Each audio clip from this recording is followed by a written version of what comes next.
नमस्कार दोस्तों, welcome to stories bucket 2.0। मैं आपका दोस्त आनंद कुमार और आज आप लोगों के लिए और एक बेहतरीन सी स्टोरीज लेकर आया हूँ। एक ऐसी कहानी जो कि आपके लाइफ में दोबारा से एक नई वैल्यू ऐड करने जा रहा है। तो इस कहानी को जल्दी से जल्दी सुनते हैं। एक आदमी एक दुकान में नौकरी किया करता था। वह मेहनती था।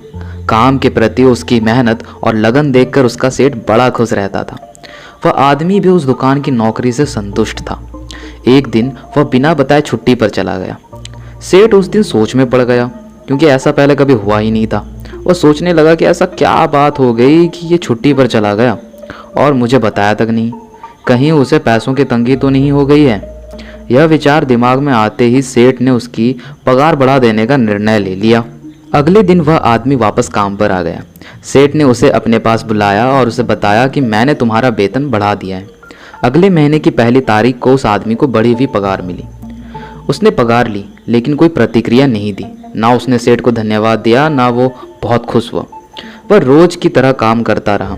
पगार बढ़ा देने के बाद सेठ निश्चित था कि अब वह आदमी और मेहनत से काम करेगा। कुछ दिनों में यह बात आई गई हो गई। कुछ महीनों के बाद वह आदमी एक बार फिर से बिना बताए छुट्टी पर चला गया। इस बार सेठ को बहुत गुस्सा आया कि ये कैसे लापरवाह आदमी है। एक तो मैंने इसकी पगार बढ़ा दी, उसके बाद भी इसे जिम्मेदारी का एहसास नहीं है। फिर से बिना बताए मुझे छुट्टी पे ये चला गया। अगले दिन वह आदमी काम पर आ गया। सेठ ने पहले ही तय कर लिया था कि अब वह उसकी पगार घटा देगा। उसने उसे बुलाकर बता दिया कि अगले महीने से उसे वही पगार मिलेगी जो उसे पहले मिला करती थी। अगले महीने उस आदमी को घटी हुई पगार मिली, लेकिन इस बार भी उसने कोई प्रतिक्रिया नहीं दी। वह दुखी नहीं हुआ, बस अपने काम में लगा रहा। यह देख सेठ हैरान हो गया। उसने उसे बुलाकर पूछा, क्या बात है? जब मैंने तुम्हारी पगार बढ़ा दी तब तुम खुश नहीं हुए, और जब मैंने तुम्हारी पगार घटा दी तब तुम दुखी भी नहीं हुए। आखिर बात क्या है? आदमी बोला, सेठ जी, जब मैं पहली बार काम पर नहीं आया था उस दिन मेरे बेटे का जन्म हुआ था। उस समय जब आपने मेरी पगार बढ़ाई तो मैंने सोचा कि जो अतिरिक्त पैसा मुझे मिला है वो उस बच्चे के हिस्से का है, इसलिए मैं ज़्यादा खुश नहीं हुआ। जब मैंने दूसरी बार काम पर नहीं आया तब मेरी माँ का देहांत हो गया था। उस समय जब आपने मेरी पगार घटा दी तो मैंने सोचा कि मेरी माँ अपना हिस्सा लेकर चली गई है, इसलिए पैसे घटने का मैं दुखी और परेशान नहीं हुआ। यह बात सुनकर सेठ बहुत खुश हुआ और उसने उस आदमी को गले से लगा लिया। तो दोस्तों, अब बात करते हैं मोरल ऑफ द स्टोरी। तो देखो, बात बहुत ही सिंपल सी है कि जिंदगी कभी एक से नहीं होती। उतार चढ़ाव तो जिंदगी का हिस्सा है। जब तक जिंदगी है दुख भी आएगा और सुख भी आएगा, बट हमें बैलेंस करके चलना बहुत ज्यादा जरूरी है।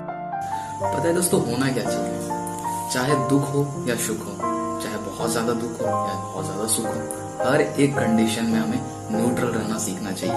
हो सकता है यह बात आपको ना बहुत ही अजीब सा लग रहा होगा कि मैं ये क्या बोल रहा हूँ, बहुत ही इम्प्रैक्टिकल चीज बोल रहा हूँ, बट मान के चलो और विश्वास करो कि जब आप न्यूट्रल रहना सीखोगे ना, जब आपके पास बहुत ज्यादा सुख आ रहा होगा, ठीक है, बहुत हैप्पी मोमेंट्स आ रहे होंगे, एंड उस समय पे आपने ये चीज रियलाइज करना, लाइक चलो ठीक है ना, बहुत बढ़िया, बहुत अच्छी चीजें हो रही हैं, हैप्पी वाला मोमेंट आ रहा है, बट थोड़ा स्टेबल, थोड़ा काम हो जाते हैं। इतना भी खुश नहीं होना।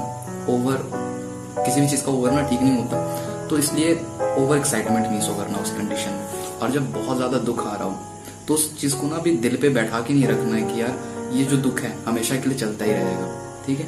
वो स्टेज भी पार होने वाला है, वो स्टेज भी बदलने वाला है। सो बहुत ज्यादा जरूरी है कि आप अपने आप को ना हर एक कंडीशन में न्यूट्रल रखें।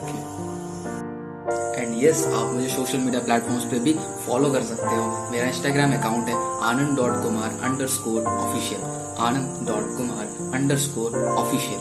ये मेरा इंस्टाग्राम हैंडल है। वैसे आप मुझे फेसबुक पे भी फॉलो कर सकते हो, इवन स्नैपचैट और ट्विटर पे भी फॉलो कर सकते हो। तो दोस्तों, इसी के साथ जाते जाते वही बात बोलूंगा, दुनिया को नाज हो हम पे, कुछ ऐसा काम करें। दुनिया को नाज हो हम पे, कुछ ऐसा काम करें। आओ हम मिलकर आसमान में उड़ान भरें। तो दोस्तों, अगर आपको मेरे थ्रू स्टोरीज सुनना पसंद है एंड मेरे स्टोरीज आपको अच्छे लगते हैं तो प्लीज मेरे वीडियो के नीचे लाइक कर दो और मेरे चैनल को जरूर सब्सक्राइब करना, ताकि इसी तरह की स्टोरीज आपके लाइफ में मैं ऐड करता रहूं।